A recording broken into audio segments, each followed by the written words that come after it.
Seems you've caught me in a much regular occurrence lately. I match everything.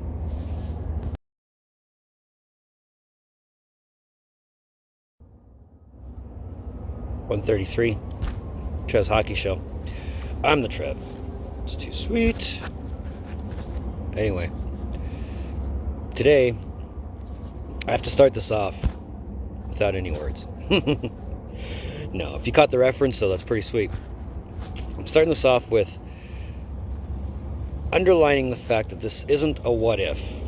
I can't begin to wrap my mind around the quantum physics or the domino effects of this particular what if.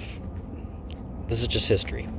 It's a thing that happened that we're going to talk about. But I will say this: if you want me to do a what if on this topic, let me know, and I'll try and put something together. But either way, as I said, we haven't talked about history in a long time, so let's start now. So the 2003 NHL Entry Draft, which took place June 21st and 22nd in Nashville, is by far and large considered by many, myself included, to be one of, if not the best draft classes in NHL history. Every first rounder played a game, and there was so much star power between rounds 1 and 9. I mean, have a look at the list of names of people who were drafted in that draft. Marc-Andre Fleury went first. Eric Staal went second. Nathan Horton went third. Later on, you had Zach Parise, you had Ryan Suter, you had Ryan Getzlaf, Corey Perry, Dustin Brown, Dustin Byfuglien, Yaroslav Halak, Patrice Bergeron, Brian Elliott. I could keep going. There's a lot of star power that came out of that draft, not just in the first round, in that draft entirely. But if the Panthers had their way, it would have been a lot stronger. Let's talk about it. The thing to remember with the NHL Entry Draft is they have eligibility cutoff dates. And it usually falls around September 15th. It has for most drafts lately. I don't remember exactly when they instituted said date, but that's been the date they've been going with. Our subject was born September 17th, 1985. So he missed eligibility by 2 days. And here's the fun part. A month before the draft, Rick Dudley, who was the general manager of the Panthers at the time, got together with the scouts and the Brain Trust and all that and discussed the possibility of maybe even trying to draft Ovechkin.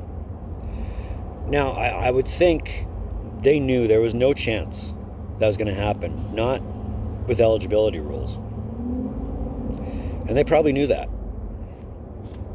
But here's their counterpoint. Here's how they thought they were going to be able to do it. If you eliminate leap years, he's eligible. But of course, the calendar does not permit you to exclude leap years. The Gregorian calendar, which is just a spin-off of the Julian calendar, was designed to have leap years for a reason. And I couldn't see the NHL bending that rule just so that Florida could draft Ovechkin. I think they knew that too. But that didn't stop them. They at least gave it the effort, because on draft day, they tried drafting Ovechkin 4 separate times. 4. Only to be told each time, no. The last time, they wanted it in writing. Just in case there was a loophole that they could have exploited. That, said, hey, you guys screwed us. We want our pick. We want something along the lines of Ovechkin. Or we want Ovechkin himself. So you got to give them the A for effort. Now, why would they want to draft him a year early? Let's talk about that. The thing with Ovechkin was he was being hyped up well before he was drafted first overall. He was being hyped up in the 2003 draft. He was being hyped up 6 months before that by watching his play in the World Juniors, By watching us play in the Russian Super League, he was playing against men. And doing really good. He was so hyped up that even Marc-Andre Fleury was saying, hey, it's a good thing he wasn't in this draft or else I wouldn't have went first. Penguins owner Mario Lemieux was hyping him up something fierce. All the scouts for all 30 teams at the time were hyping him up something fierce. Because they knew he was not only generational, he was a franchise player. So you can't fault Florida for wanting to have something like that. Florida's always had weak attendance numbers. And something like that would probably boost their system up. But that's going into the what if kind of playing field that I said I'm not going to touch. But that doesn't necessarily mean stop imagining what would have happened. Oh, it'd be a much different landscape, let me tell you.